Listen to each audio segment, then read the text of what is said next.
with Arron Blackwell again. Thanks for having me. Here with my main man Paul as well, and Logan, but he's passed out on the sofa. I think he was drinking too much last night. I keep telling him that, you know, for a 4-year-old, nearly 5, he needs to sort of give up the drinking, but what can you do? Yeah, so Azar coming off another fantastic win. Thank you. Yeah, just tell us a little bit about what you thought about this guy coming into the fight and. Where to begin? Well, anyone that steps in against me, I think is tough right now. I think anyone who actually accepts a fight against me, I always take as either what's that? There's that old song. If you ain't, you gotta be tough or you gotta be dumb. Yeah. Gotta be tough or you gotta be dumb. That song, right? And that's what I think about my opponents. I think they're either or right now. Because we've talked about this before, but none of the guys of any decent ranking want to step up against me. You know, don't want to lose their place in the rankings, obviously. But yeah, no, I thought he was tough and dumb, probably a bit of both in this case. But also thought he also when I looked at previous fights with him, he was a lot bigger than me. You know, I saw him fight Tom Green previously. He looked, you know, although Tom's quite tall for a lightweight, he looked very wide. Yeah. So, you know, but actually, like when I stepped in the cage room, I thought I was bigger than him. You know, he shrunk down quite a lot to match up against me. Yeah. And I thought he looked not smaller than me, let's say, but he was definitely more muscular than me in terms of, you know, he looked more like a bodybuilder than I did. He was more wide, but yeah, I'd say he looked physically bigger than me still. But I was taller, rangier, and he was shorter than I was thinking in my mind. I think I always make people out of my mind to be like, an old coach once told me, like, imagine the devil himself in front of you. So I always think of them being like huge monsters, mountains. And whenever I step in an opponent with any opponent, I always think, oh man, you look like a child in front of me.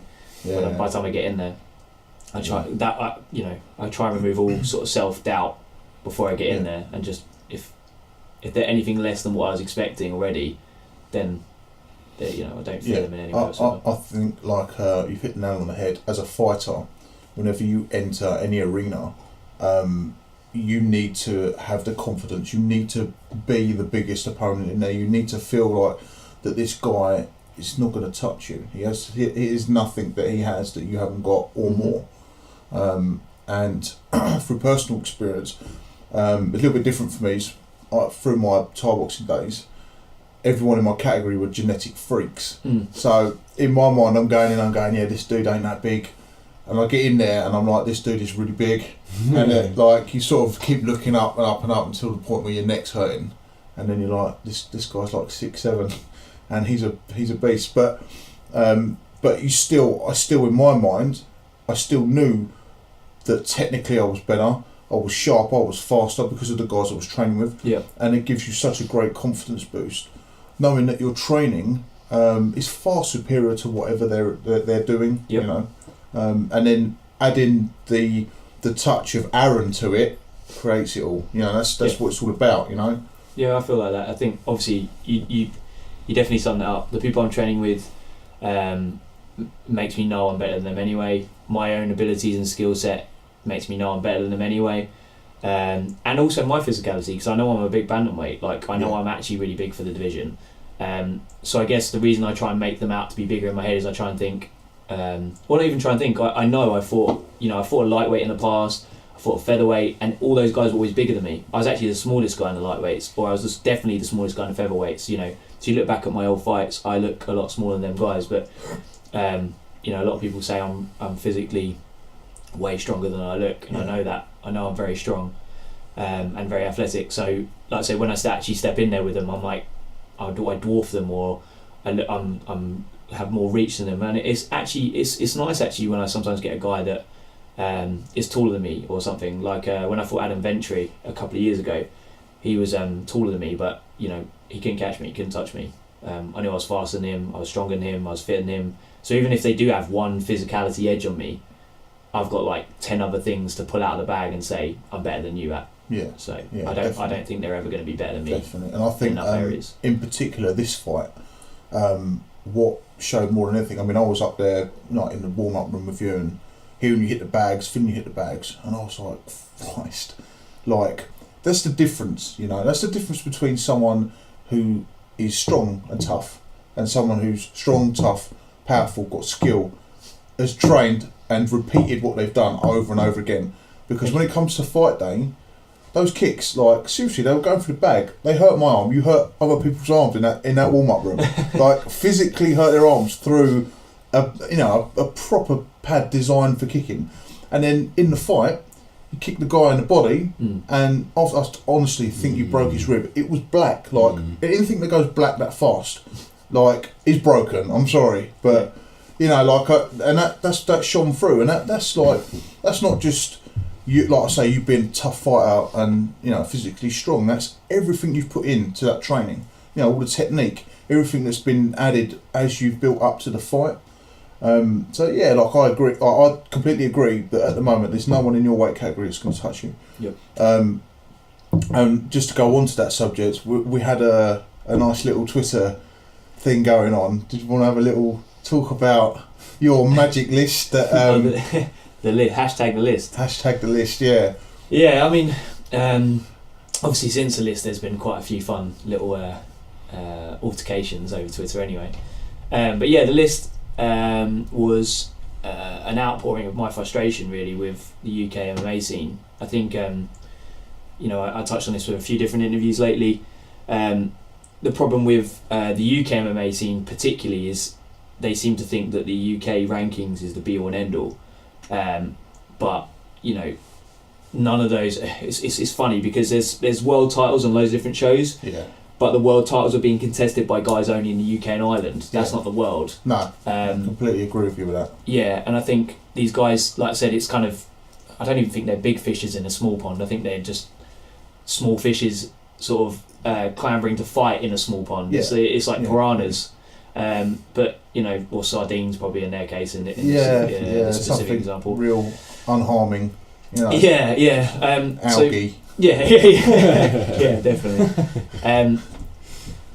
So like I say, the list really was just kind of touching upon what I really thought about everyone in that. With MMA as it is, and especially UK compared to like the US.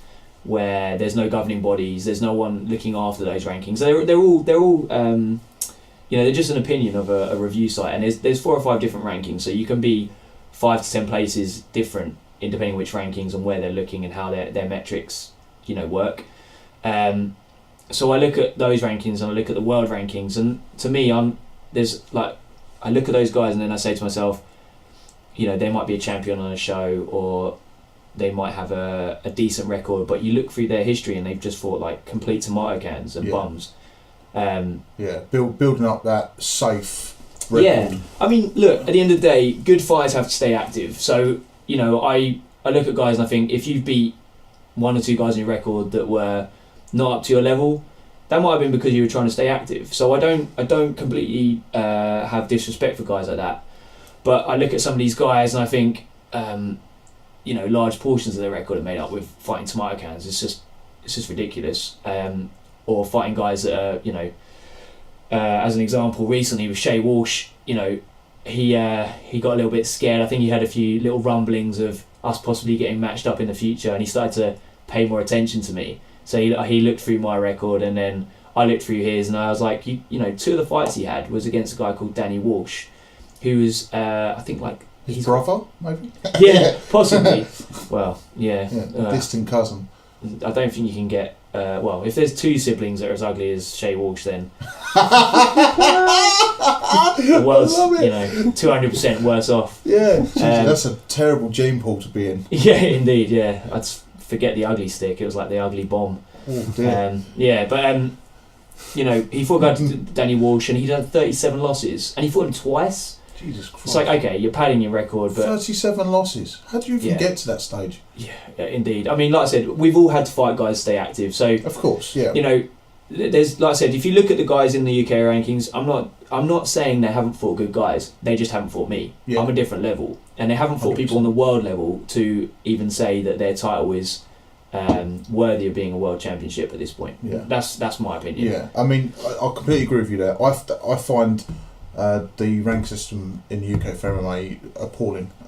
It's very, very similar to the old Thai style ranking systems, which was you're this champion of this governing body, but these champions would never meet, and there would never be a crossover. Whereas really the way it should work is you go up a ladder in the UK and you fight the best in the UK, and then you get your chance, you go into Europe and so on and so forth. Maybe then you go to America and you get a chance to scale out what's going on there, but you need to fight people of a good level, because what's the point in other how are you challenging yourself as a fighter? It's pointless. If you're not fighting someone that's going to give you a challenge, if you're not looking for that, I should say, it's different. Like if you're trying to stay active, but if you're not looking for that challenge, what's the point in you fighting? What's the whole point of it all? Like you're going to arrive somewhere, maybe a smaller show or UFC or something like that, and you've never ever fought a decent fighter. How do you think you're actually going to survive? Yeah, no, it's I completely agree with that. I think, these guys, they'll get their opportunities, and like I've sort of previously spoke about before, these guys are well managed, and their coaches are doing the right things, and the managers are doing the right things. It's a game. It's kind of a meta game to our sport, right? Is how do I keep my fighters' record intact, make them look good, get them to the UFC, so they can get paid well and retire saying that they've done what they wanted to do. Like I said before, I'm cut from a different cloth from the old school, where we used to test ourselves by fighting the best fighters, by trying to prove you're the best. The guys and the young athletes in the division right now, I'm probably older than most of them. There's a few guys in the rankings that are a little bit older than me still, but all these young guys, like I said, they are being managed correctly, they are being coached correctly, and like I said, if I was managing a younger fighter or coaching a fighter, I would say to do a similar thing as well. But the thing is, these guys don't realise is I am better than them in every single way possible. I've fought tougher guys than them. They've been fighting it amongst themselves, and in that little pool of fighters they have is a low skill category. So yeah, you have a great record against low skill guys. You haven't tested yourself against someone like me. Look at who I've fought on my record in my past and now, and all of my wins as of late as well, all against undefeated fighters. I've taken away their undefeated records.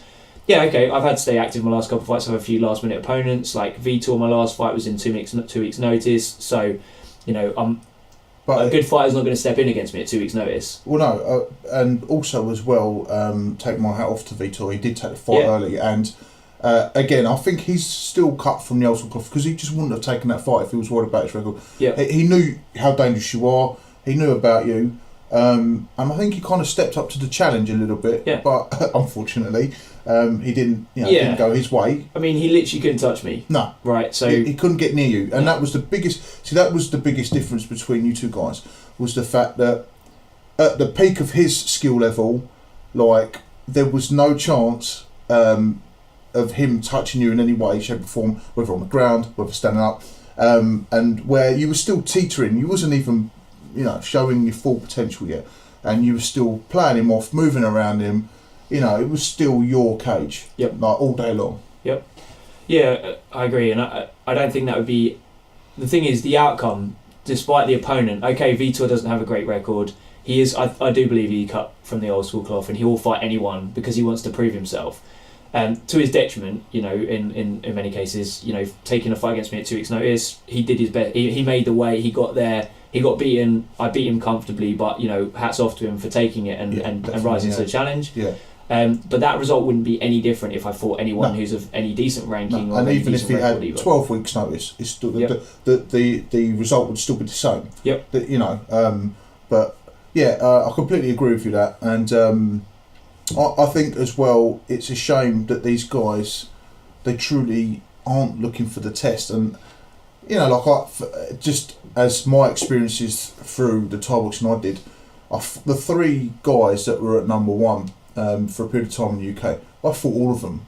And I had good results, had bad results, but I'd still went and did it.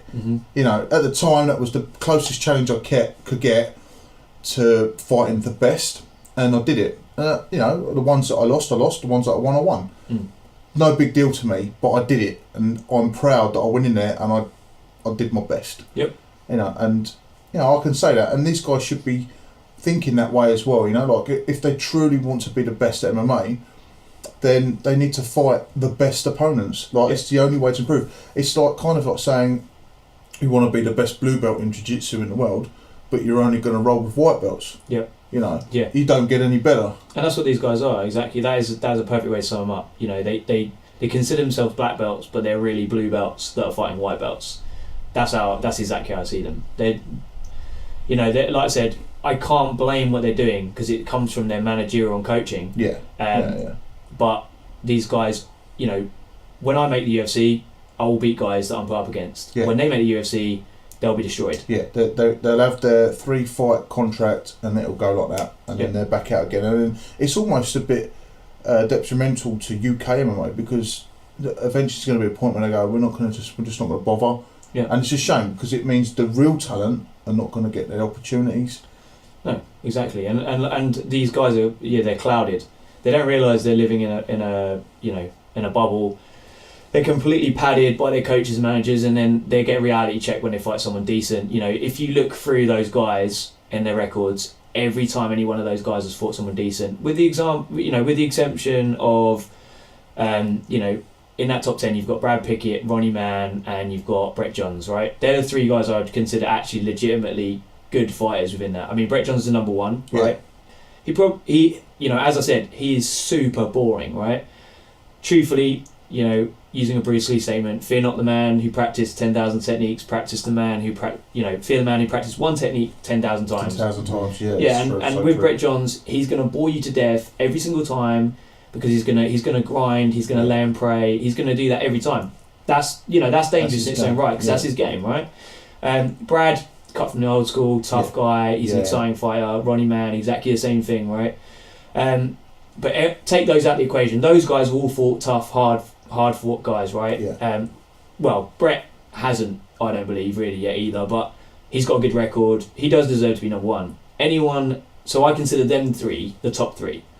They don't necessarily place as the top three in those rankings, but let's say everyone else in that ranking set, all the way through to the top 20, apart from me, I'd consider myself, amongst those guys, I consider myself number 4. Yeah. Right now, because, like I said, Brad's in the UFC, so arguably he's number 1. Yeah. Brett, 12-0, won the Cage Warriors World title, is fighting internationally and winning still. Arguably he could be number 1.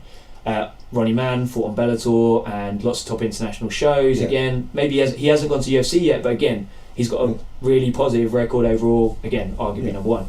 He's stepped out of that pool of easiness and he's gone and challenged himself. And this is like what we were just saying. He's made that step. He's gone, I want to see how far on how good I am.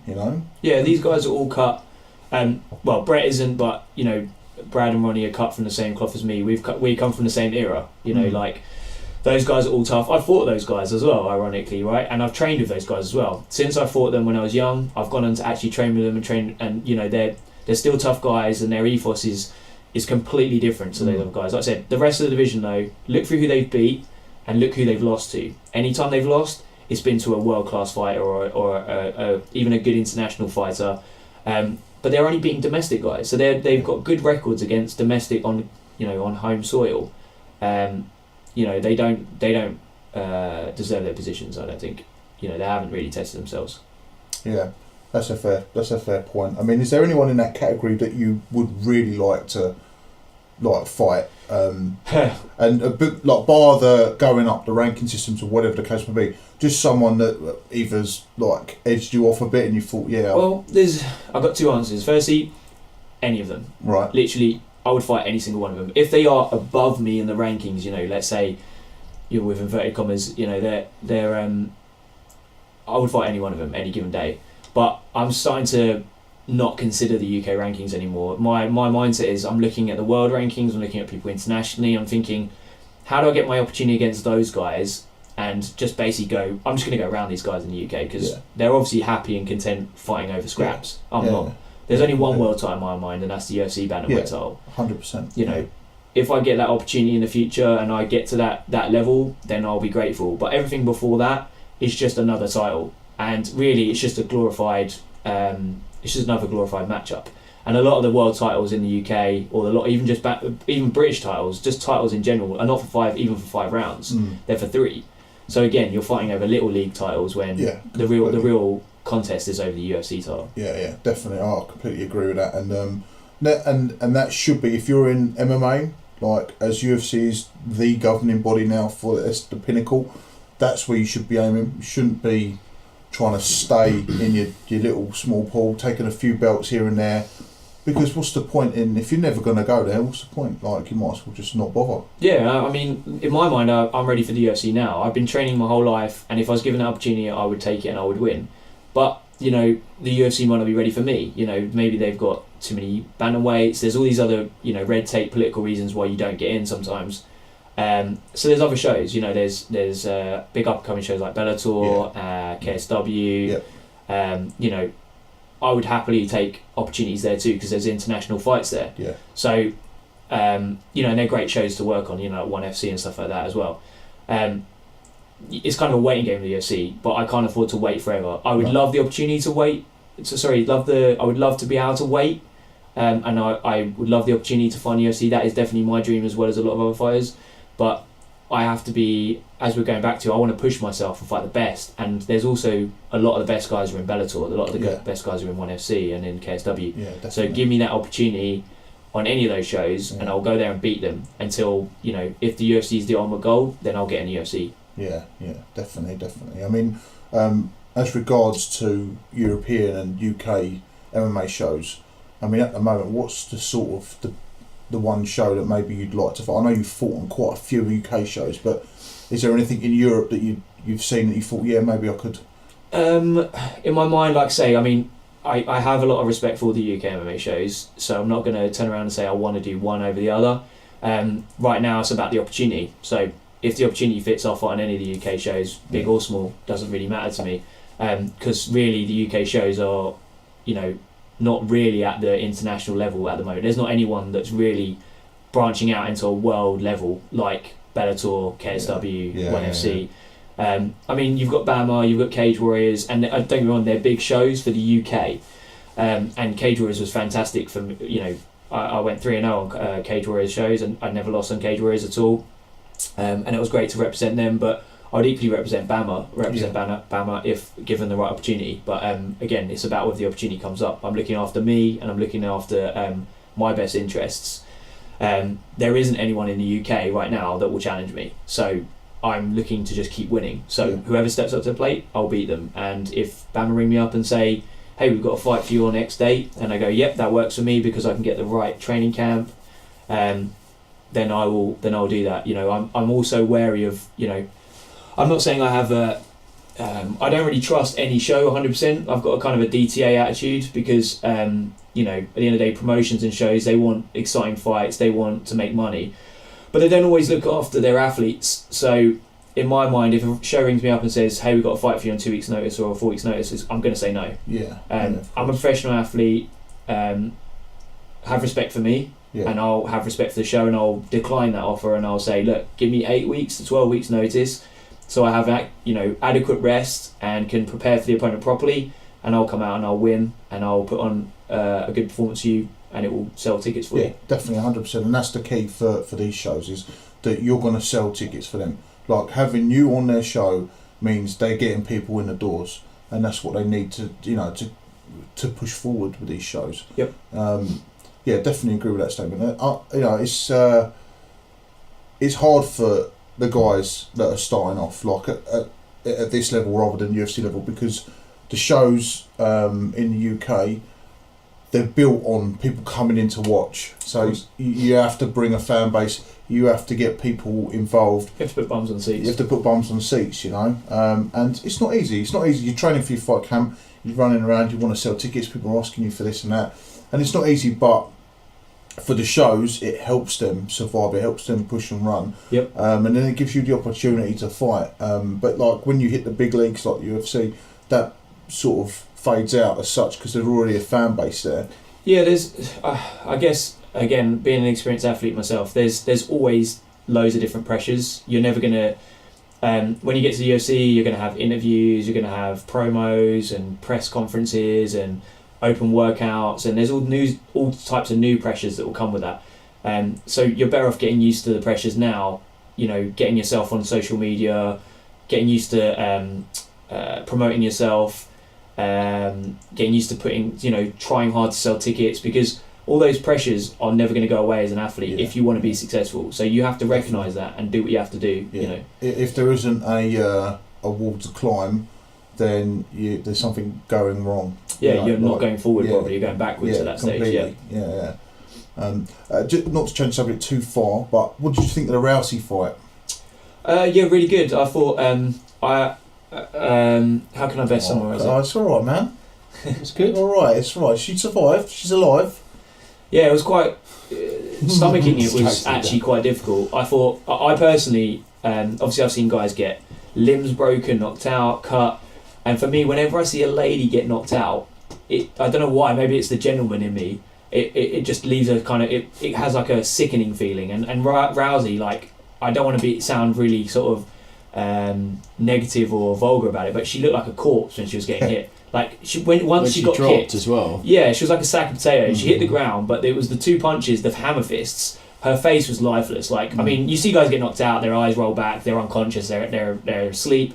But for me, when a girl is getting hit, I don't know why, it just seems that much more. It's just because in the realms of acceptability, I haven't seen it that often. So I'm used to seeing guys get knocked out. I've watched action films since I was a kid where guys are getting blown away. But whenever you see a woman in these situations, it hits me a bit harder. Yeah. But I think truthfully, it was always destined to happen to Rousey at some point. She may have got lucky. She may have managed to evolve past the point where she would have got caught out. But I do think that. So my experience of the women's division right now, I think it's exciting. I think it's good for the sport. But I think 90% of the women's division is 10 years behind the men's division right now, physically, in terms of training as athletes, in terms of them having sparring partners to train with. Yeah. The volume of people training is just not there. And that's like what it was like for us 10 years ago in male MMA. Small gyms. And also the volume of opponents that you'll face. Like you're still facing opponents that are up and coming now. They're not all opponents that have had the opportunity to be a medal winning judo fighter or a world kickboxing or boxing champion. Now a lot of these people they're slowly creeping up, still developing their game. They may have started jiu-jitsu later, or they may have started boxing later, Yeah, I think there's a lot of factors here, but just taking it on, like you said, the raw kind of volumes of things. I think Rousey was like a medium-sized fish in a small pond, so she was dominant, and she was a bronze medalist in judo, so that is an accolade, but she's not a gold medalist. No. I mean, don't get me wrong, that's still a massive achievement. You hit the nail on the head there. Like, she was still only the bronze medalist and not the gold medalist who was... No, she's a bit like... So to me, if I was comparing against a male champion, she's like Matt Hughes was. Yeah. She's the Matt Hughes of her era, because Matt Hughes went on to lose horribly a few times, like get absolutely destroyed. Yeah. Because he tried to evolve past having one facet to his game. He was a wrestler, and what he was great as was out wrestling you and ground and pounding you. That was his bread and butter. As soon as he started to try to be a martial artist, he got destroyed. Yeah. By GSP and people like that who were well-rounded athletes from the start. And like I said, Rousey is what I say. She's in the top 5% of the female athletes. 95% of the women are in that kind of that void of 10 years ago. Rousey's like where 5 years ago was with Matt Hughes and like being a champion.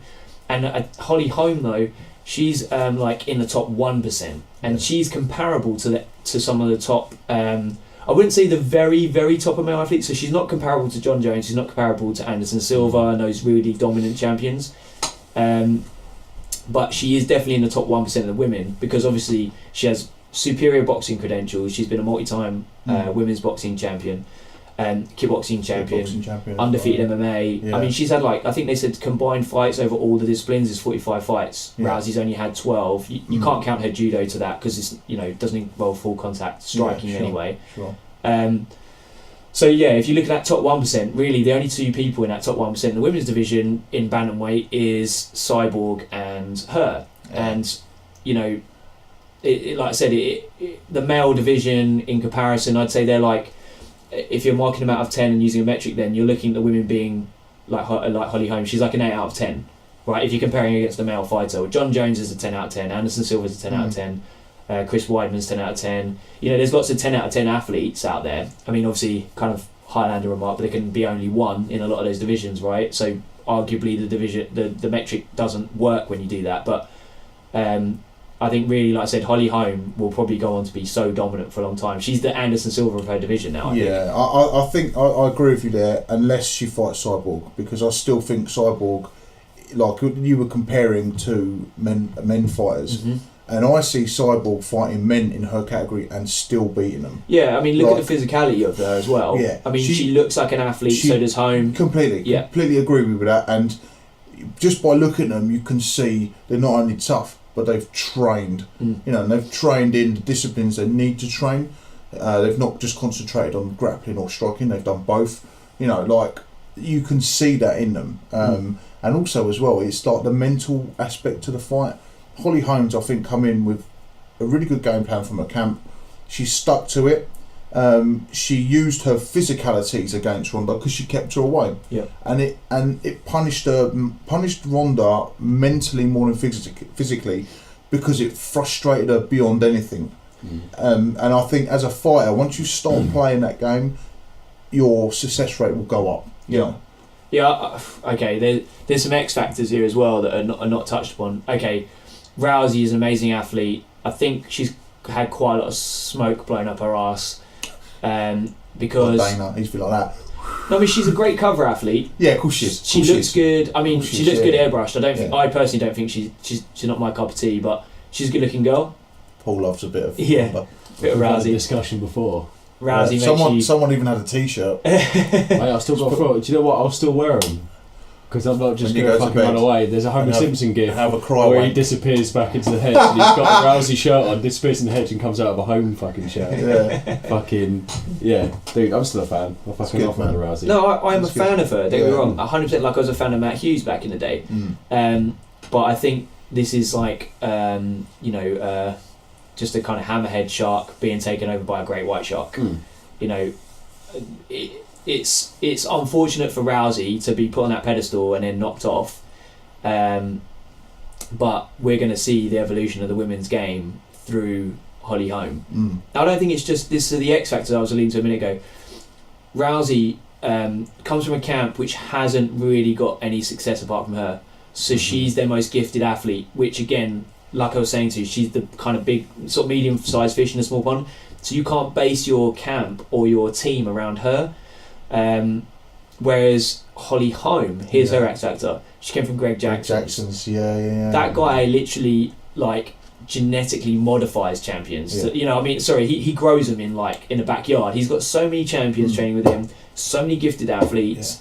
Not just Jackson, but John Winklejohn. Those two guys are masters. If you watch that fight back and listen to their corner, what they're saying, do you know what it reminds me of? It reminds me of Formula One when they're changing a tyre. When they come in the corner, it's like someone just drilled the nuts off, took the tyre off, put it back on, sent the car on its way. And it's complete precision cornering. Completely. Everything they do is like a science. You listen to Rousey's corner, they didn't know what failure was until she started failing. Jackson, they've had failure before, but they've had failure at high levels, so they know what to do when failure is happening. You know, they've experienced it all. Whereas, Rousey's team, okay, they would have had failures. I'm not saying they haven't, but they haven't had her fail before. They've never seen her under pressure. So when she started failing, they were like, "Oh, yeah, keep doing what you're doing. You know, you're doing well. Keep going." What's the boxing coach's name? Rousey's one. I can't remember his name off the top of my head either. But there was Gracie there as well. Yep. I can't remember his first name, but you could see in his face the way he was looking. He was saying, "Carry on doing what you're doing. Keep striking. You're doing good." In his face, it was like, you could see he didn't agree with that, but he didn't say anything. Yeah, I mean, they were trying to do what they thought was best for the athlete, but giving a generic response when you're a cornerman is, in my opinion, you're failing as a cornerman. When you say to your athlete they're losing, and you say, "You got to knock them out." Well, what do I knock them out with? Yeah, completely. You're losing. You've got to win this round. Well, how do I win this round? Yeah. You know, that's unacceptable as a cornerman. Yeah. Whereas Jackson, even when his team's losing, when his athlete's losing, he's still giving precision advice. He's still saying, he's always calm as well. Yeah, he has to be. He should always be anyway. Yeah. But he'll turn around and say, if his athlete's losing, okay, you're getting beaten with the takedowns, you're going to make sure you watch that single leg and stuff it, but then start working your jab again and then land a high kick, because that's what he's weak to. So the guy knows, okay, well, that's what I've got to go out and work on next. But like I said, I think Rousey's corner suffered from, they were the rabbits in headlights. Not Rousey. Rousey was doing the best with her abilities to try and cope with the pressure situation, but she didn't have an answer. So she was just going out like, okay, I don't know what to do right now. I'm just going to go out and swing for fences and just see if I can catch her. And she was made to look silly because she's not a striker, and she wasn't setting up any takedowns. Totally. You know, it just fell to pieces really quickly for her, and that's really arguably you got to blame. 50% is her, 25% is her corner, and 25% is her training camp for that fight. 100%. You know, that's how I break it down. When you come up against an opponent like Holly Holmes, the first thing you do is you put together a plan to work around her skill set, which is what Holly Holmes did for Rousey. You know, they put together a plan. This is what I like about Greg Jackson. Is like individually for every fighter, he takes that fighter's strengths and he puts it into a plan, an order of what's going to work. And he knows the guy so well, and that's what really showed through that fight. He knew Holly so well. He knew what she was capable of. And in knowing her so well, it didn't matter about having to know what Rousey's got, because he knew that her top strengths were going to work for that fight. Yep. You know? I mean, you only have to look at, like, you know, Holly Holm didn't train at Greg Jackson's all her life. She's been a boxer. She's been a kickboxer.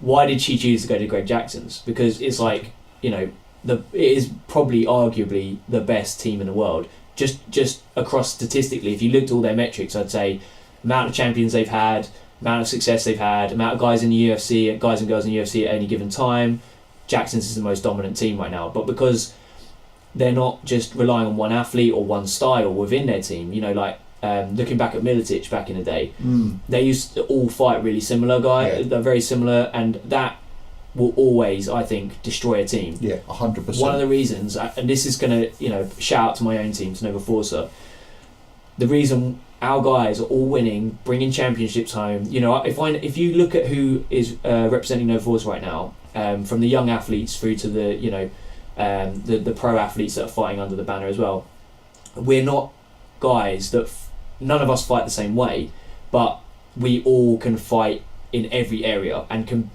compete at every area. We've all got great wrestling, we've all got great, excellent jiu-jitsu and wrestling anyway, obviously from training with Ricardo, training with yourself. The reason why I love training down at striking sessions with you, Theo, is because you look at us as strikers and you don't say, oh, I'm only teaching you Thai boxing. You have to Thai box in this lesson. The class is, okay, we market the class as Thai boxing, but you'll see all the guys that come down there and the pro fighters and stuff is, you'll see one guy's a Taekwondo guy and he's using his Taekwondo, like Harry, for example. Harry's very more traditional karate Taekwondo, but he'll use stuff from Thai boxing and kickboxing. We don't stay in our moulds. No. Everyone's using all different stuff. Diego is a very powerful striker, very explosive guy, but he'll throw a spinning back kick. You know, Nathan, you know, very gifted athletically, but, you know, he'll hit the takedown and go for the jits. You know, like, it doesn't matter.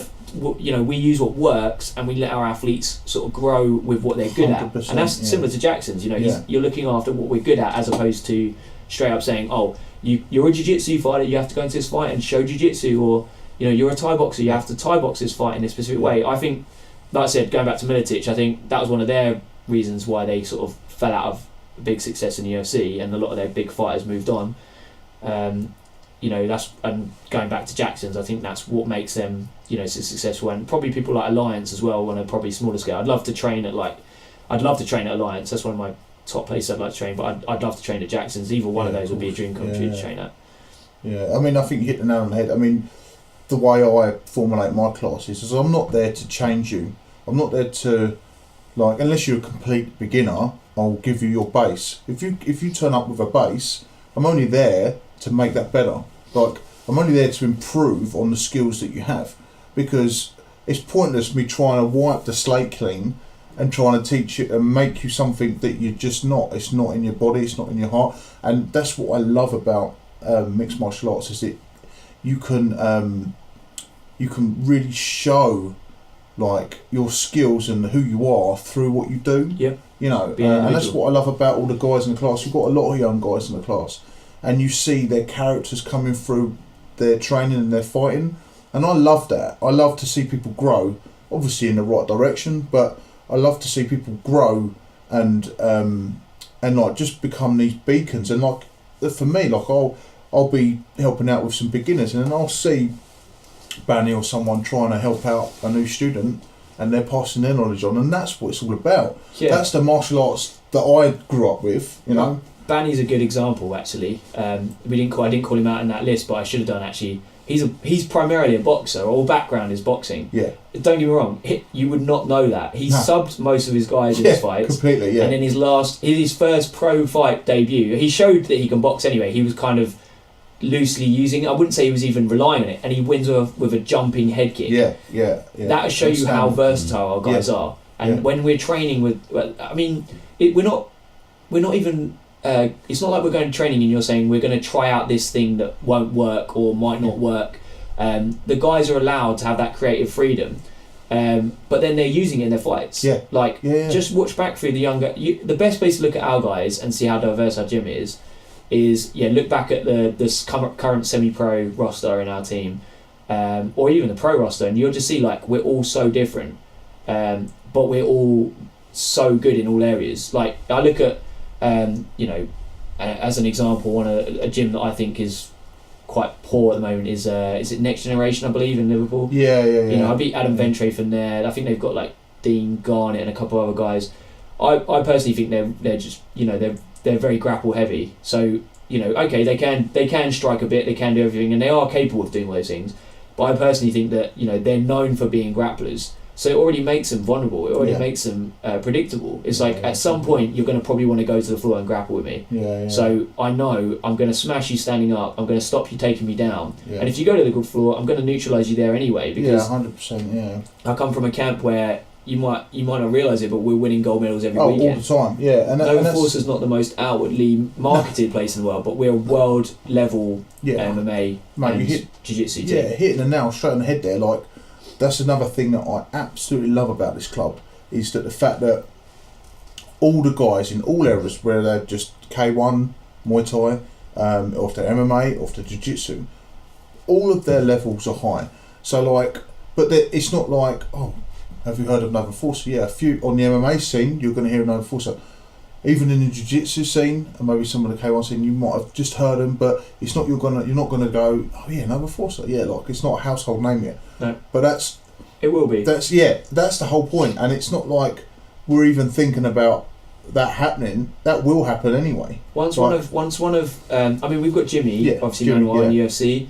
I mean, Jimmy represents Nova Force and Lions Pride, so we are getting world recognition through Jimmy. But once more of our young guys crack the scene, which they will do, like Nova Force will become, it will be talked about just like Alliance and those world class teams. We're always growing. I mean, Rick, the reason for that, we have to give Ricardo major props here, is because he is not a jiu-jitsu guy. He is. Don't get me wrong. I mean, Rick is the best black belt, I think. He's the best black belt I've ever rolled with. Definitely the best coach, definitely best jiu-jitsu. I can put something, but here's what it is. Rick is a martial artist. He's taking his son to wrestling. He's taking his son on pads. 100%. He's teaching taekwondo to people that he's learned from his son. He's a martial artist, and he appreciates learning what works. I've been fortunate enough to do a little bit of MMA sparring with Rick in the past, and it makes me laugh when he says to me, he'll say like, I'm just a jiu-jitsu guy, I don't know how to box. And then he's flying around like Muhammad Ali, throwing boxing techniques that you wouldn't expect him to throw. But he's 100%. I mean, if that guy ever went, I mean, I don't think he'll ever do it now. But if he ever was an MMA athlete, he would be so dangerous. He'd be up there with people like Jacare D'Souza, who is an amazing jiu-jitsu guy, or an amazing grappler, let's say, because you can't really just say these guys are jiu-jitsu. Rick has like serious wrestling, serious jiu-jitsu, serious striking, but the thing is that people only recognise about him is his jiu-jitsu, because that's his bread and butter. But completely. I've taken Rick on the pads a few times, and his striking is like my top guys in my class. Like if Rick trained all the time, like in striking, like for a period of time, he'd already like surpassed some of those guys. Like he's got, and I think where you hit the nail on the head is he's a martial artist, and he wants to learn about everything, and he's open to absorb that. Yep. Whereas, like you say, there are some gyms that are like, we're a grappling based gym and that's it, and that's fine if you're a grappling based gym that's in the world finals of every grappling competition there is. But if you're not, then you're not at the highest level. No, agreed. I think you got to use what's available to you as well. So, some of the other coaches from the other UK gyms, I personally think every other gym in the country, I was saying about next generation, but looking at we could take any other gym really, personally, I think, and you'd say that they're one-dimensional. If you say like London Shoot Fighters, you go wrestlers. Yeah. If you say Shock and Awe, you say everyone fights like Brian Adams, who's their coach. They all do exactly the same thing as him. I think they do have a couple of guys that stand out a little bit differently, but primarily they all have very similar patterns to their coach, whereas no one at our gym fights like Rick. We all fight completely differently. Completely. And so you can't go, we've got a guy from Nova Force today, he's going to be a good jiu-jitsu guy, and then he knocks you out of a jumping front kick. It's like, exactly. Well, hang on, he was a jiu-jitsu guy, what happened there? And like I said, that's why I think our club's world class, and that's why, really, although I looking back, I mean, I've been undefeated for over 5 years now, and looking back, I made a lot of changes to my training to change things around from some previous losses from a long time ago, but a big part of that was coming to Nova Forza. I literally, and I don't mind openly saying this, I remember coming down and doing I think a couple of jiu-jitsu lessons, then I went to MMA, and there was Laxek on there was Rick, there was Big Steve, there was Edge is a big part of this story, Nathan, there was a lot of good guys, Tim Radcliffe, that's already like a massive list of great fighters and very dangerous guys, and Sandeep and all those guys that all fought MMA at a good high level and stuff on international shows, and Jimmy. Anyway, so the first session I went down, I was like, I'd been training a long time already, so I have skills I already had skills in a lot of areas, and I was okay, I handled myself. But then I got put with Edge, and I remember being put with Edge, and literally, the reason I knew I was in the right place, Rick kicked my backside anyway, not in a horrible way, but just in a way, like a humbling way. And same with Edge, like they didn't kick my backside in a way where it was like, I'm trying to kill you right now because you don't belong here. It was in a way of like, here's the level of our club. Do you meet that level? No, you don't yet. And I was like, okay, guys in my weight division, I was, pretty good at, running with Nathan, stuff like that. I'm fine training with Nathan. Nathan's a stable training partner of mine anyway. But, training with Edge, he's so technically sound, just like Rick. I literally came out of that lesson, I think we were stretching, and I had tears in my eyes. I've never ever felt like that in a fight anywhere. So it was basically a combination of Rick and Edge, where not because I felt like they belittled me in it, or it wasn't negative, it was completely positive, it was a learning experience, but I literally felt like I wanted to cry because I'd been so dominated by two guys, where I was like, I said to myself, I never want to be like that in a fight. And I was like, and I know I'm in the right place. If I feel like that after training with these guys, I need to train with them more. And now when I train with Rick, I'd like to say I've improved 10,000% since being at Nova Forza for the last 3 to 4 years, and when I train with Rick now, obviously I'm a lot more aware of what's going on, and same with Edge, but those guys are still brutally good. But like literally the best experience I can say in a weird way was literally almost being in tears leaving that lesson, but not because it was mentally weak, just because literally I felt so physically dominated and just literally it was like a chess match, but with having like one piece against someone who's got every piece. And that's how our team is great. Like I said, if you come to our MMA sessions or come to one of our sessions and you realise everyone in that session is a high level, even our white belts are completely dominant. I mean, definitely. What was it? The grading the other day, pretty much all the thank you speeches for people who got new belts were all talking about, we'll win some more medals next year. Thanks for helping me win medals. Like everyone's talking about winning medals. That's just jiu-jitsu, and it's the same across all disciplines in our gym.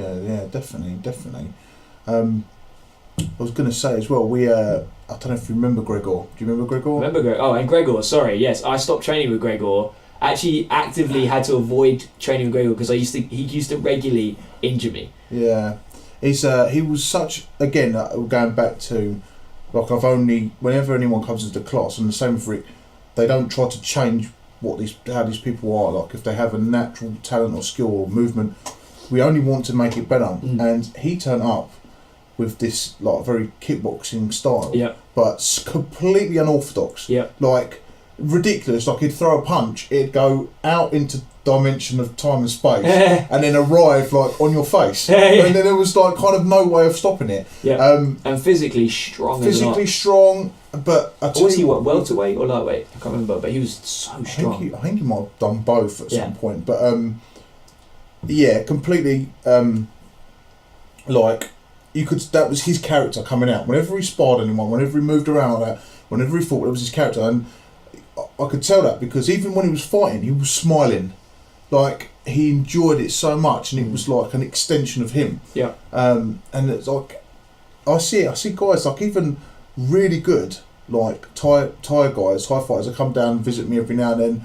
They'll shoot to Thailand, they come back and they come and spar with these guys, and they're like, what the fuck just happened?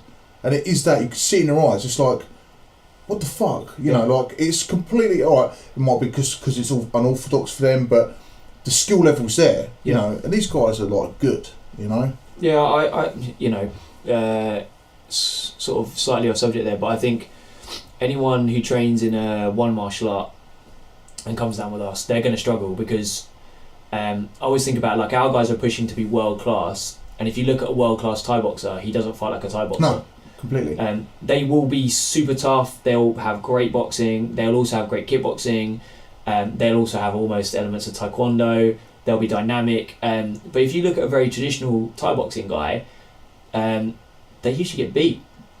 You know, if you're one-dimensional in any sport, I think to get to high level, you need to branch out and be doing stuff that other people aren't. Yeah. You know, you can't be a purist nowadays and be dominant.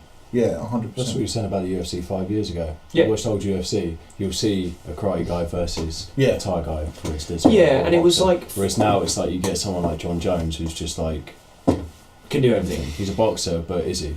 Yeah. Do you know what I mean? He does everything. Yeah, I agree. I think I agree with that. I think that, like, more like 10 years ago, it was like just pure karate guy, you know, against a jiu-jitsu guy. But now it's like 5 years ago, it was like a wrestler who could box a little bit, do a bit of ground and pound, do a bit of jits.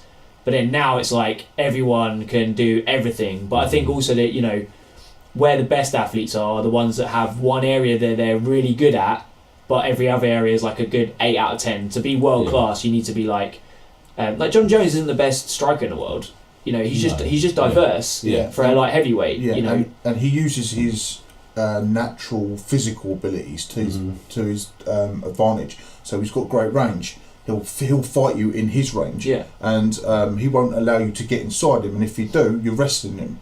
You know, he starts using elbows. He'll play the game in his favour, and which is what you need to do for MMA. Yeah, agreed. Like, I mean, if you can start comparing athletes in the UFC, John Jones isn't as good a striker as Anthony Pettis.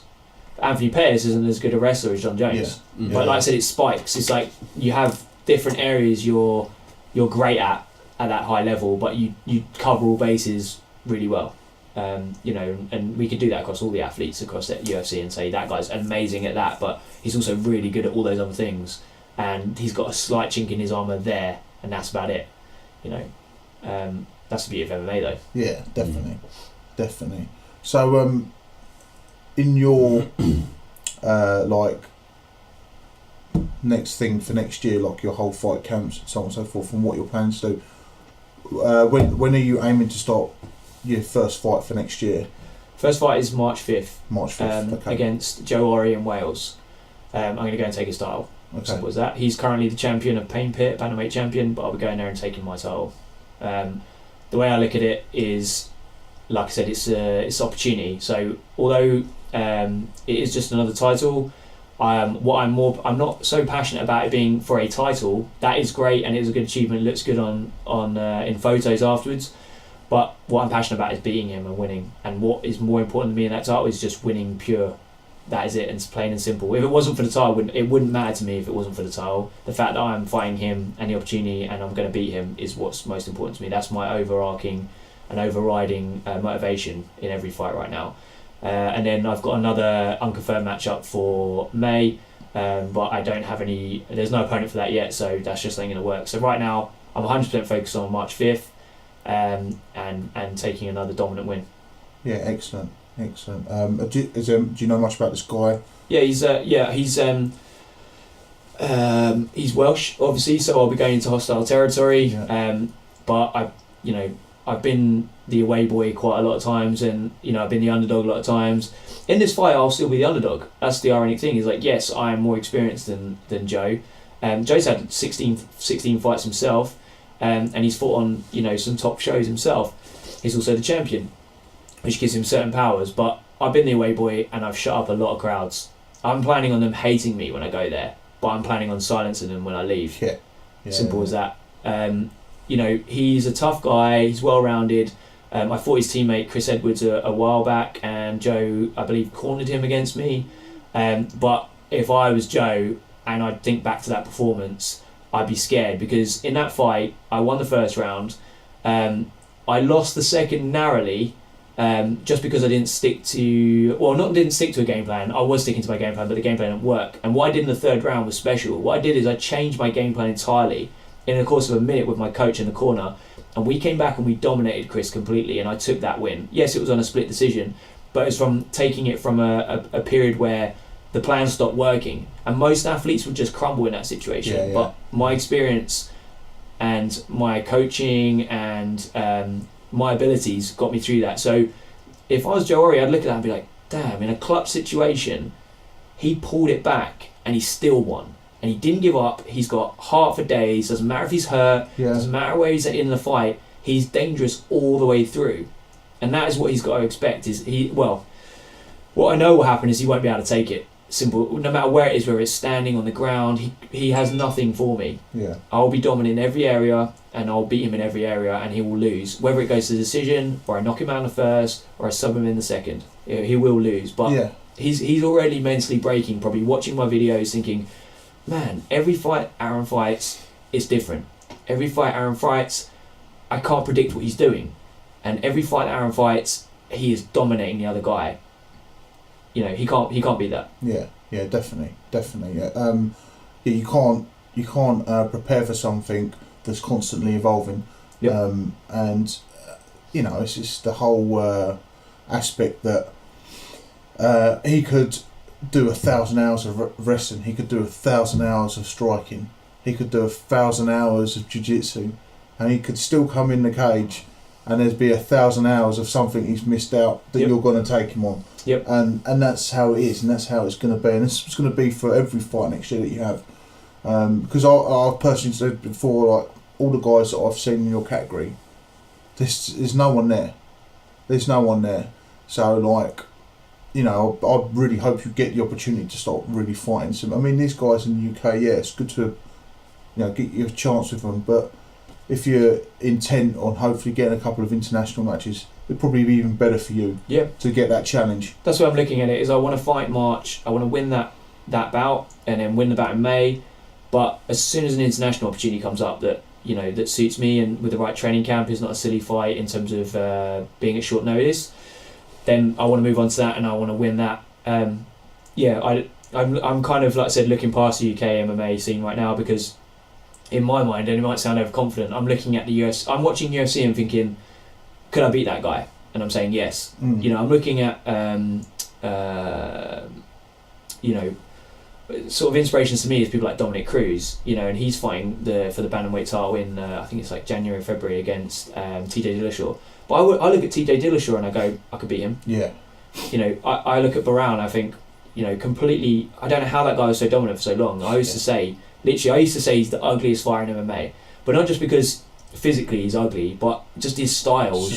He sits flat-footed, didn't move. I mean, he was strong, but people just used to get psyched out by him, and I was like, why? He hasn't got anything to give. It's just the same. Like, I never understood how Terry Etam got into the UFC. Yep. Because don't get me wrong, he's a good fighter. Yeah. In the small pond. Yep. But when you get into the UFC, it's like And it showed in the fight that he had that actually, like, as someone who was supposed to be such a dominant striker, gets fucking heel kicked in the face. Yeah. Yeah. I mean, and you're like, that you've just entered the real world. Yep. Yeah, I mean, I got beat by Terry Etim in my past a long time ago. I was, I think, 20 when I lost him. And, he's a natural lightweight. He's what I call... he's a real lightweight. I mean, he cuts down to lightweight, and I fought him at lightweight. And, I'm a small... I'm a big bantamweight, but I'm not a featherweight at all, and I'm definitely not a lightweight. And I fought him at lightweight, and he was physically more imposing to me. I hit him with I think I hit him with a right hand and rocked him. Moved in, and he kneed me in the gum shield, which didn't knock me out. It's actually snapped my tooth in half before it even done any damage to me physically. And what stopped the fight was the doctor pulled my gum shield out, saw my tooth was snapped in half, and he stopped it on that. So don't get me wrong. I mean, I think it's even down as a guillotine because the ref called it while I was in the guillotine position, but I didn't tap and I didn't go out. It's just the blood from my mouth. But yeah, Terry. I think again he was, just, like you said, dominant in. If you look at the guys he was beating, he's a perfect example actually of beating guys that were not lesser to him, but he beat me. Okay, that's a good win against me, but I was a much smaller guy than him. I was naturally 70. He was cutting to 70. He fought a load of guys that had bad records, and then he got to the UFC basically, and then had a mediocre career at best because like you said, the people there were just actually way better than he was. I mean, yeah. With that fight with Barbosa, like he literally cleaned him out, and with a technique that you kind of would never ever really see him use. Mm-hmm. Like I've never seen him use that technique on anyone else. No, but he was comfortable enough to pull it off. I mean, don't get me wrong, Barbosa though is an exceptionally gifted lightweight, an amazing talent. Like I mean, he's got the record for leg kick stoppages in the UFC. Which is ridiculous. Which alone is a feat because I mean you don't see many people get stopped with leg kicks in MMA because takedowns and all the other factors, right? So that's an accolade itself. So I wouldn't give Terry as hard a time as I do the guys in my division because I still think Terry deserved to go into the UFC, but I don't think I don't think he was ever going to do anything serious in the UFC personally. I didn't think he was the next best thing, compared to like McGregor and people like that. I mean, look, McGregor's lost, but the difference with McGregor's mentality. Yeah, definitely. He knows what he's good. He knew what he was capable of doing. Whereas Terry, I don't think ever really. He was what's the word? A bit like a robot. I think he was just great when he was being coached by people, but he didn't really have anything to give himself. And he's not a talker. He's not going to be remembered. So he was arguably never going to go anywhere anyway. So we need to have a chat with Dillashaw then. Do we need to? Yeah, indeed. I think. Did you see that he was in the Contender, wasn't it? Not the Contender. The Ultimate Fighter. Ultimate Fighter. Yeah, and he was even talking about like he even taught the technique. He said I'm going to teach you my bread and butter technique, which is the dip low left side high right kick. It's like that's like 101. Like that kind of stuff's 101. I don't get how Barao was getting hit by that personally. Still don't get it to this day. Yeah. Like, and even in the second fight, he was hitting him with it. Like I think personally, TJ Dillashaw was predictable. And I'm giving a prediction right now. I think. If Cruz comes in any way near the shape he's usually in, he will destroy Dillashaw. He's a superior wrestler, superior striker, a much different beast. And I just think TJ Dillashaw, he just had the right opportunity at the right time, whereas Dominic Cruz is like, just again one of those gifted athletes in the top 1%. I think personally Dillashaw is in the top 5%. And I think Barao was just in the top 5%. And there was no one else really in the division that was meeting their level. But my personal opinion is, despite injuries, I think Cruz is still the best bantamweight champion ever. I think he'll destroy him. And I think if you look at the way Cruz fights, it's not a predictable fighter. You look at Dillashaw, you know what's coming. He's going to try and stick to that Ban Ludwig striking that he's learnt lately. But really, Dillashaw before that was a wrestler. And fought very like the rest of the Alpha Male team. And, if I'm honest, TJ Dillashaw did the right thing by moving away from them and evolving his game by working with Ludwig. But I think that he'll suffer for it in other ways. And I think Cruz is a better striker. Dillashaw's still maturing as a striker. is forgetting that he was good at wrestling and is not really utilising everything in his game. And I think he'll lose that fight. Is there anyone like in the UFC at the moment that you're looking at and you go, I'd love to try that move that he's done, or I'd love to work this style that this certain guy has done? Or the UFC is funny because it's like what's the word? There's like trends and patterns in the UFC. Like year to year, it'd be like 1 year all the wrestlers are dominating, the next year strikers are dominating, the next year jiu-jitsu guys are dominating, and you kind of see this kind of weird kind of circular loop where different styles are dominating at the time, or different submissions, or a different kick is coming out of nowhere, like the front kick era. It's like the front kick to the chin era. Like there was like 4 or 5 guys like catching people front kicks to the chin suddenly because everyone was trying it. You know, I think I don't look at one technique. I look at whenever I watch UFC, I kind of say this. I've said this to my wife before. I said I don't watch a boring or a bad fight in UFC because I'm afraid it will make me a worse athlete, because everything you're watching is you should be watching to improve you. So if it's a bad fight, slow, I'm not learning anything from it, I fast forward it and skip it because I'm like, I'm not learning anything from this fight. It's boring. It's not entertaining from a purely spectator point of view, but from a learning point of view, I'm like, this might actually make me a worse athlete by watching this because there's nothing that I'm learning here that's useful. So I might as well watch a matchup where the guy used something where I'm like, oh, that worked in that situation. And going back to what we said earlier, where everyone's an individual, everyone sets things up differently in MMA. You don't really have guys that are like clones where, like in boxing, you can pick definitive styles of boxing.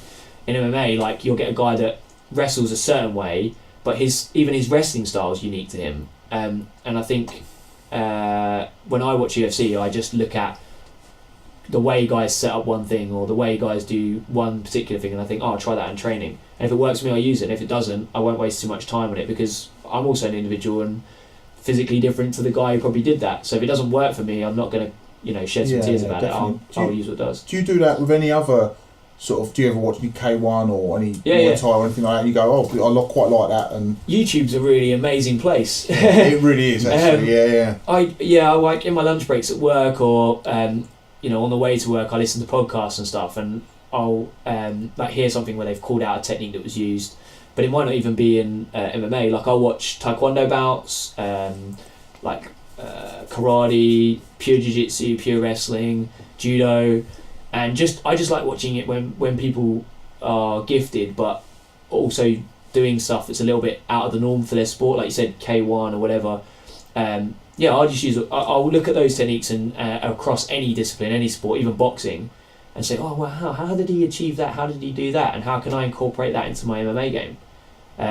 There's areas of my game right now where I think to myself, I want to improve that next. As much as I feel dominating in all areas, I know I'm better in all areas than anyone I'm going to fight. There's still areas as a martial artist that I want to evolve, and I want to keep. I'm not a dinosaur. I want to keep evolving all my areas. I don't think my striking is at my peak, even though it's leagues better than everyone else in my division.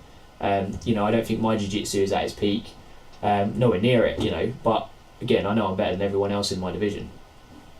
Yeah, definitely. And I think if you didn't have that mindset, one, you wouldn't be the person you are today and the fighter you are today, and two, again, it would be pointless you doing MMA because the whole point of MMA was to grasp what was the best of different arts, and then use that to win the fight. And now MMA's gone so far forwards that it's about grasping the technique that you like and using it to the best ability where it works and wins you the fight.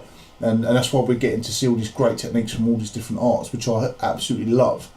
I love that I can be watching an MMA fight and see an amazing judo throw or a beautiful wrestling takedown, a submission, like a jiu-jitsu submission that you'd never thought of, like an omoplata, or or you see some striking, I'm like, that's 101 Muay Thai, elbow or knee, or do you know what I mean? And I love that, Yeah, I like watching a fight and being surprised by them throwing something. I mean, I don't necessarily think when they throw it that I would be surprised of a guy trying to do it in a fight against me. I try to be, like you said, well-rounded, look at all those things. But when you see a guy do like recently I watched a matchup, I can't remember the guys who were in it, but the guy threw a taekwondo step-up kick by throwing one kick and then switching to the other kick, catching the guy cleanly in the head. He didn't win with it, but I was like, anyone else throw that and pull it off.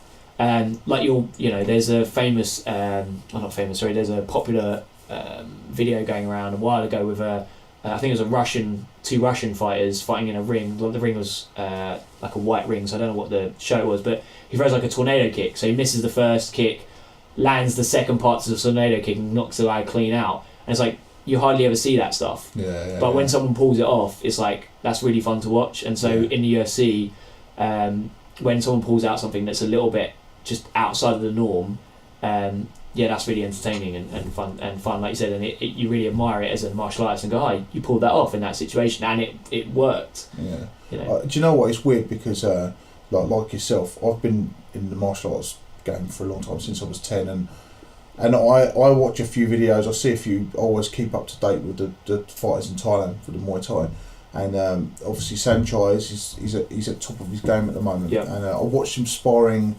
someone who was actually a pretty decent Western Thai boxer. He was only sparring him, and even him, like even Sanchai, he put his glove on the floor. Oh yeah, did the wheel kick, and not the guy, not on purpose, but just playing. And I just thought, that's how great MMA is, because it's started to filter back to martial arts. Yep. And people from traditional arts are absorbing, these things. Well, if it doesn't, then they need to wake up. 100%. No one's fighting with pitchforks and chops and we don't hear techniques anymore. The US Army like going over to Iraq with like a sword and a shield. Do you know what I mean? No. You're right. You're 100% same thing. Right, no one attacks you like with like a judo chop like this anymore. You know. What I mean? There's statistics on like how many people have tried martial arts in their life and how many people have tried boxing and stuff like that. So if other martial arts don't, I know tradition has a place, and I appreciate and respect tradition, and you don't want to devalue tradition, but if the purpose of martial arts is to teach someone how to defend himself with discipline and respect and all these other things, then any martial art should always be looking to evolve. Yes, tradition is important and you should keep that at the root, but and there's a place for that, but at the heart of things it should be about evolving. But I don't think every martial art has that mindset, but I like arguably that's what keeps them distinct. But my personal opinion is, if you're a martial artist and not a karate practitioner or a kung fu practitioner, if you're just a kung fu practitioner and that's all you care about, then all power to you. Stick to doing what just kung fu is, but don't be surprised if it doesn't work in every situation you're expecting it to. Yeah, you've hit the nail on the head there. So 50 years ago in the UK, and I'm going to say probably mostly in the US as well, 50 years ago, if you did karate or kung fu or taekwondo or boxing, you were already 50% better than the average human that did nothing. Yep. Then, there was always some exceptions where some guys aggressively better than the martial arts. That's a kind of a different subject. Now, you think 50 years ahead now, just doing one traditional art, like you just said, the average guys that have tried martial arts, a lot of them have gone to boxing, a lot of them have done judo, a lot of them have done wrestling, and there is no one art anymore. So if you're in, like, you get into a bit of an altercation with someone on the street, actually don't know what they've done. So to cover yourself in any situation, you've got to be able to fight on the floor, standing up. You've got to be able to fight a couple of different styles on the floor, a couple of different styles standing up, because the more you understand about the other arts, the less chance they're going to catch you with that art. Yeah, agreed. Yeah, I think you need to be well-rounded just in general life. I do think that the martial arts that tend to be more used in the UFC, the more popular ones, are probably the best place to start for the average person in terms of being functional to your well-being.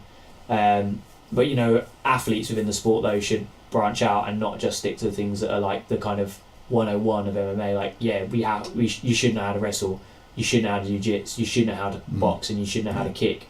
But that doesn't mean you have to do just Thai boxing, jiu-jitsu and wrestling. Yeah.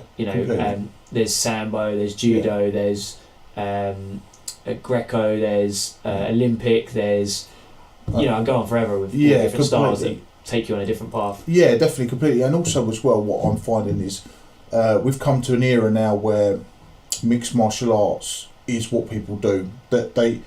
It's not that they've did Thai boxing for 25 years or Taekwondo for 50 years and then they started doing judo or whatever, like to incorporate different game. It's like people are training mixed martial arts now. Mm-hmm. And although, see, in the beginning, and even now, I even say, look, if you're going to come to an MMA class, go and get good in one art. Go and do something you enjoy and get that level up in that art. Like, because it's almost pointless to a degree to want to train mixed martial arts if you kind of don't know what you're doing in one of the arts. Yep. Like, you need a base. And it's hard to explain to the guys because they're young and all they see is like UFC. I want to do what this guy's doing.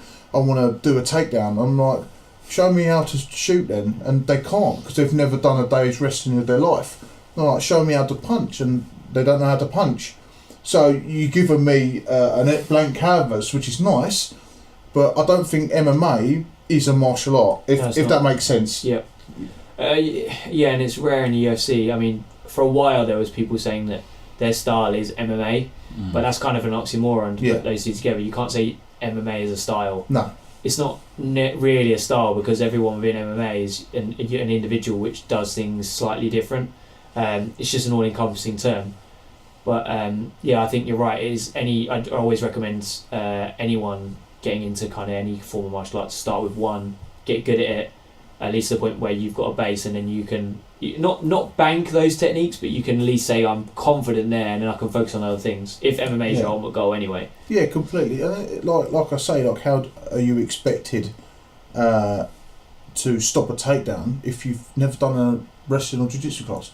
Like it's kind of it's really hard to explain to these new guys that come in. It's all they see. They're like, I want to be like John Jones. I want to be like whoever. Yeah. And it's like you can't be like that.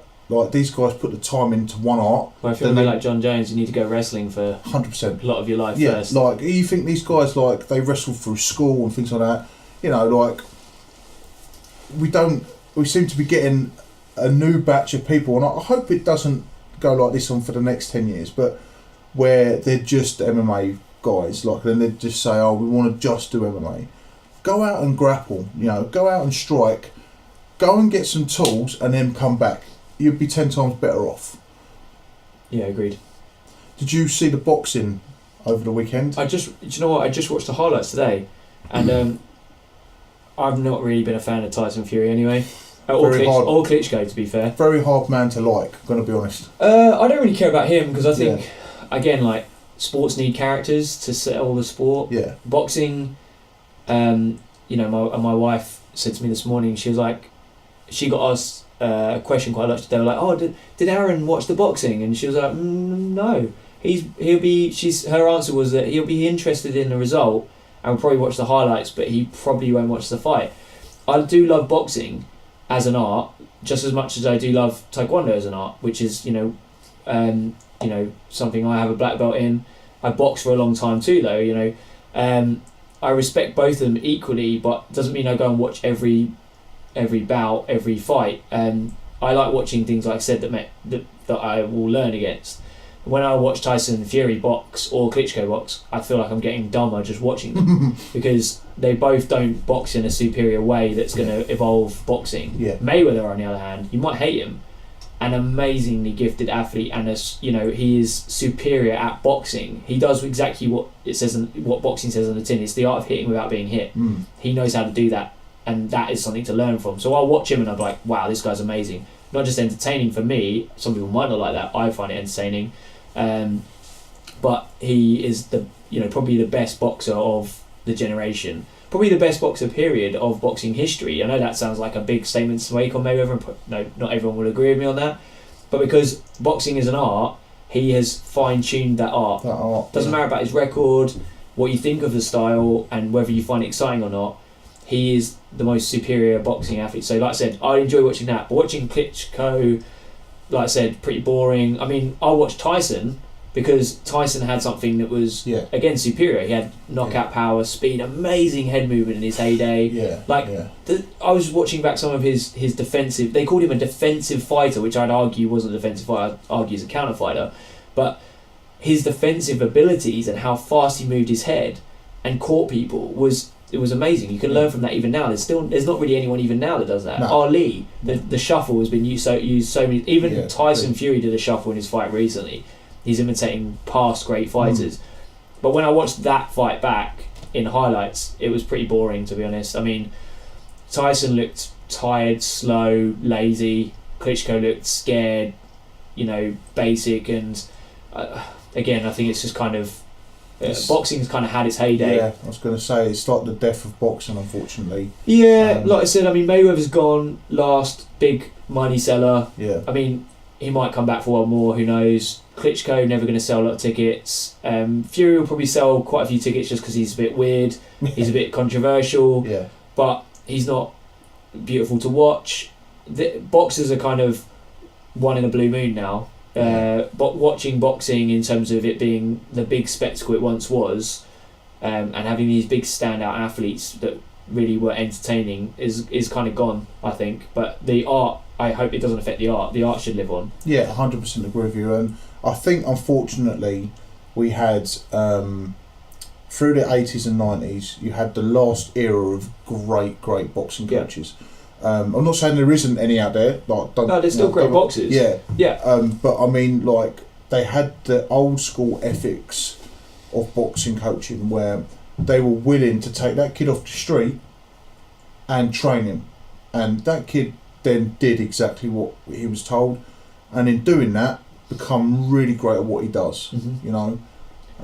Yeah, I think a lot of sports, like in general as a human race and within sport in the last 20 years, sport scientifically has all evolved, whether that be physically, nutritionally, mentally. All athletes are kind of mixed martial artists now in all their sports, because if you look at any given athlete in any given sport, they're all cross training, and MMA is a form of cross training, right? So you look at like George Best and people like that back in the day, like they would drink, smoke, and then get on the field and play amazing football, but like arguably nowhere near the level of the guys now, because the guys now are swimming, cycling, have nutritionists, mental training. They're all like in the 10-second mark for sprinting, like for 100 metres, which is insane when you think about it. Like, like they're, whereas I remember in the late 90s, there was only a couple of guys in Premier League football that could sprint that fast.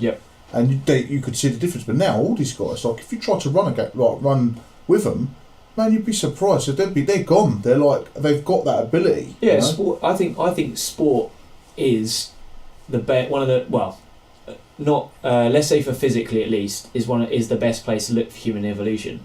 Like people are evolving humanity through sport. Sport is always a good indication of how humanity is evolving. Obviously, there's other ways to look at mentally, but I think sportsmen and women are the most well-rounded individuals and people. You always get a bad apple, but genuinely they're good people, mentally and physically and emotionally strong and evolving in all areas. And I think, like I say, if you look at any athlete now, with them all cross training, like you can look at any given sport and look at a gifted athlete within it and appreciate that sport because of what the guys put them through. I mean, how many people love, despite Lance Armstrong's sort of controversial sort of outpour more recently, but everyone still respects what he did. Yeah, I mean, of course. Take it away from him or not, achieving those things is still amazing and impressive. and on just going to touch that subject, don't want to go into too deep, but anything to do with like any form of enhancement, right, in any way, these guys aren't doing it. Okay, there's a big difference between doing something that, like taking a pill that says, I'm going to win this fight, like taking it before the fight and it's going to make you win the fight, then taking something that's going to make you train at your highest potential for a competition. I think there's a big difference. Like, I think it goes deeper than that. I think there's cheating, there's doing what it takes to win, there's a lot of factors in that, and I think I've spoken about this before. Is like if someone offers you the red pill and the blue pill, and they say the blue pill is legit, is all to the regulations, is safe for you, it's not going to kill you in the volume I'm giving it to you. It'll give you a slight boost. It'll give you all these X benefits, but it's not superior to the red pill. But you're allowed to take this one, but you will never be at risk of being cheating or in the wrong with this blue pill. That's all allowed. Arguably, that's still not wrong, but it's just allowed, right? Yeah. So let's take that as being allowed. The red pill, though, is not allowed, is illegal because it has potential side effects to your health. And that's usually the first reason why it's not allowed. But it comes with risks. You could lose everything you gain with it, but the difference in this red pill is it's going to give you a 500% boost over the blue pill. Yeah. You're more likely to get to your goals that you wanted to get to and achieve your accolades you wanted to and be famous and do all this because you're going to have the power, the money, the respect suddenly. But there's always a chance you could get found out for that red pill. If someone held those in front of you and you saw that on a scale, then you'd be like, actually, yeah, I might take that red pill, I'd take the risk. It's about risks, right? Yeah. So I still respect athletes that have taken the red pill. Yeah, but that reflects your want on how far you want to go in your sport. Yeah, and arguably athletes have addictive personalities where, competitive. They're so competitive to the point where they want to get that edge, and if their physicality has reached its pinnacle and they can't get past that wall, but with their own self anymore, then the answer might be everyone's the red pill. Genetics are different, so some people will struggle to get through certain barriers. Yeah. But I think the point is if there wasn't that red pill, then it's a different story because then the blue pill will be questioned, and then if there wasn't a blue pill, then your genetic ethnicity, if that's even a word, would be questioned. Yeah. I think as things are evolving, as supplements are evolving, as everything in general, diet, correct training, correct rest, correct sleep, everything. Like you could say all of that shouldn't be allowed, because it wasn't thought about 10 years ago. It wasn't part of that sport. Yeah, I mean, our understanding evolves on these things. I'm a blue pill athlete. The reason I'm a blue pill athlete is because the reason I do my sport is to see how far my evolution goes. Where are my peaks? Where's the top of my mountain? But people who take the red pill are it doesn't matter where your peaks and genetics limit you, whether you think you have limits or not. That person thinks they've reached their limit in some way that they need that red pill. Mm-hmm. I think what it boils down to is that athlete could get further than me and they might achieve more than me, but at the end of the road they have to say to themselves, I didn't do that. That red pill did that. Mm. So I can look back and say, I would like to think that through my hard work, determination and all these kind of fluffy statements which people would like to believe would be the winning answer, would get me to here because I'm not a cheat and I did the right thing. But that doesn't always happen, unfortunately. Like, be true to life and being honest. So it's more often these guys get to the top. That's why so many people take that risk. But my motivations are different. And like I say, in my mind, I want to be achieving through as natural means, as close to my own ability as possible, not through cheating. So I wasn't laughing at that. No. So my little boy Logan, he just literally woke up in his sleep, eyes closed, looked over the edge like he was looking over a cliff, and then went back to sleep. Kind of assessed where he was, and he was like, I'm cool with it. I was like, I'm cool, and then he's like, back. But do you know what, Arron? Everything you just said, I agree with that. And I mean, I think the problem is that there are these opportunities out there. If there wasn't any of these opportunities, then people wouldn't be able to do it. But in that respect, it kind of, like, the whole evolution of the physical body has been pushed further as well because of it. It's a bit like, the Belgian bulls. They're breeding the best of the best of the best, and then you've got these monster cows that emulate and testosterone and just monster, Swole as fuck. Completely. Just want to sort of finish up on one last thing. Is next year's a big year for you, right? We talked about this before. There's a lot of things that is going to happen for you. I want you to just put a little bit of a word out there, just to go over what 2016 is going to do for Arron. what are my goals for 2016? Keep winning, keep beating everyone that's put in my way, and then break onto the international scene. That is my goal. Cool. Yeah, I don't know if it's going to lead me. I would love to think that I would make it onto one of the big shows in the world next year. Come on, son, come here. Quick. Oh, bless him. Quick. God. Come on, sleepyhead. Come on, sit with daddy. Oh. He's alert enough to know not to hit the bar. That's it. Straight well down. done. Guys, at the end of this, when I can't bump my head, I don't want to bump my head on anything, so that's why I do this to my head. Oh, well done. That's very clever. Very clever. If I do bump my head will hurt. Okay, and you heard it first here. Yeah, this is Logan. He's nearly 5, and when he's 5, we're gonna start training properly, aren't we? Yeah. Yeah. And I got a minion skateboard in my car. You have, haven't you? Yeah, and it's new. Whoa. Okay. Right. Okay, you're going to be quiet for 2 minutes and let Arron finish what he was saying about what he's going to do in 2016. Yeah. Okay. I'm going to make sure lots of people get bumped on the head, unfortunately. I think that's Logan. I always don't bump my head. No, but that's because you're not fighting Arron. And also, if there's a bad guy, he'll just throw an arrow me in my head. You're a silly boy, aren't you? And then he'll fire me in the bottom. Oh, okay, that's enough now. Yeah. That's enough now. You're just being silly. Okay. I always want to tell jokes. You already want to tell jokes? Like father, like son. I was going to say, yeah. So you could say one joke and then we've got to finish. Let's hear your best one. The minions cross the road, and to get to the other side, they run. They run. That's the best joke I've ever heard. Well done. Yeah, if there was ever any question, this is definitely my son. Yeah, okay. Arron, mate, 2016, I'm so excited about 2016. Thank you. And I'm excited.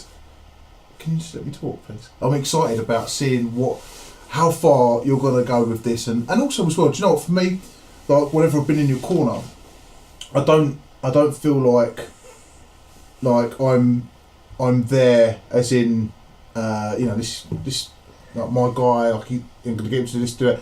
I'm also there looking at what you're going to do. Like it's exciting to be there and go, yeah, man. Like I didn't expect that, or I saw this and he's done this, and it's like how can I put it? It's like being able to view a fight as well as be in your corner as well, which is really nice. You know, I appreciate that, and obviously, big thanks to you for always being in my corner as well, especially last few fights, and I really appreciate that. Yeah, no problem. And I enjoy it. All the guys that are training and doing what they do, I love it. You know, I love being in the corner. I love seeing them grow, and that's kind of what I get out of the teaching side of things, is seeing people grow, like seeing them grow through their martial arts. Yeah, no, I think that's why we all do it as well, is to grow, and obviously for you it's a great achievement to see people reach their goals. Yeah. Well, anything to say, Paul? I don't think so. Have you got any? Have you got you? I know you're going to be doing a website soon. Yep. Okay. Have you got anything set up yet, or? No, there's not anything you want to put out there for guys to keep posted in the new year. In January there'll be a load of new promotional material featuring myself. Yeah, cool. Going to be putting together a good highlight reel. We've got a couple of cool ideas I've worked on with yourself. Yeah. A new website, and some other bits and pieces that'll be coming out in early part of January. Also, as well, anyone looking to sponsor Arron, Arron's looking for sponsorship for next year as well. And you're gonna be seen. Whatever show he's on, you're gonna be seen. The last Fusion was streamed live. Pay per view. Yeah. So, if there's anyone out there and they're looking to sponsor a fighter, a good fighter, and get a bit of coverage, and also someone who's a gent as well, a true gent, Arron's your man. Thank you very much. Yeah, appreciate that. Definitely looking for sponsorship. Not even necessarily monetary, anything monetary. Just training gear. Things that can help me progress as an athlete. It doesn't have to be money. I'm not looking necessarily for money to help me train. I'm lucky enough to have good support from my coaches and gym anyway. But if anyone can help me in any way, definitely I appreciate that. Cool. All right, excellent. On that note, I think we're in. Cool. Do you want to say anything before we finish? Just go on, say one thing. I'm thirsty. You're thirsty. Okay. And we'll end on that. Job done. Cool. Job Cheers, done. guys. Yeah.